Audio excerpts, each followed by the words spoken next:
Sudha Singh Kalakar workshop అండి. ఇప్పుడు అన్న దగ్గర అయితే మొత్తం 3 విగ్రహాలు ఉన్నాయి. ఇది ఒక విగ్రహం, మళ్ళీ ఇదొక విగ్రహము, మళ్ళీ అట్లా కొంచెం ముంగడ పోతే మనము ఇక్కడ మన పరమేశ్ సింగ్ కళాకార్ వర్క్షాప్ ఉంది. ఈ గణేశుడు కూడా చూడండి, చాలా మంచిగా ఉంది. చాలా పెద్ద విగ్రహం ఇది. మన సిట్టింగ్ పొజిషన్లో బ్యాక్గ్రౌండ్ కూడా చూడండి. మనం లాస్ట్ టైం వచ్చినప్పుడు అయితే ఈ బ్యాక్గ్రౌండ్ అయితే లేదు గణేశునికి. మొత్తం ఇప్పుడైతే అన్నవాళ్ళు మొత్తం సెట్ చేసి పెట్టేసారు బ్యాక్గ్రౌండ్తోనే. చూడండి, గణేశుడు కూడా చాలా మంచిగా ఉంది సిట్టింగ్ పొజిషన్లో. చాలా పెద్ద విగ్రహము, ఒకసారి చూసుకోవచ్చు. చాలా పెద్దగా ఉంది విగ్రహం బ్యాక్గ్రౌండ్తో చూసుకుంటే.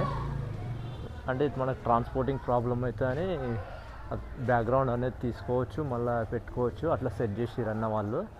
ఒకసారి చూసుకోండి, కిందికి వెళ్ళి మిద్దాక గణేశుడిని. ఎంత మంచిగా ఉందంటే గణేశుడు, అంత మంచిగా ఉంది గణేశుడు.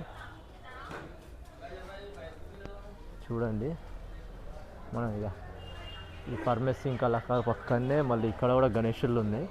ముంబై టైప్ గణేశుళ్ళు ఉన్నాయి. ఇంకా మన సిట్టింగ్ పొజిషన్లో పెద్ద పెద్ద విగ్రహాలు కూడా ఉన్నాయి. సేమ్ ఈ ఆపోజిటే. ఇది మన పరమేశ్ సింగ్ కళాకార్ వర్క్షాప్. మళ్ళీ దాని ఆపోజిటే ఇక్కడ ముంబై టైప్ గణేశులు కూడా ఉంది. చూడండి,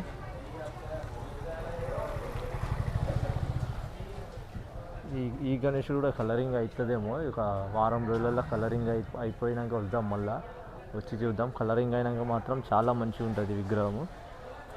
చూడండి ఎంత మంచిగా ఉందంటే అంత మంచిగా ఉంది విగ్రహము. మొత్తం బ్యాక్గ్రౌండ్తో మొత్తం ఆ పాములో కూడా కలరింగ్ అయినాక చాలా మంచిగా ఉంటుంది విగ్రహము.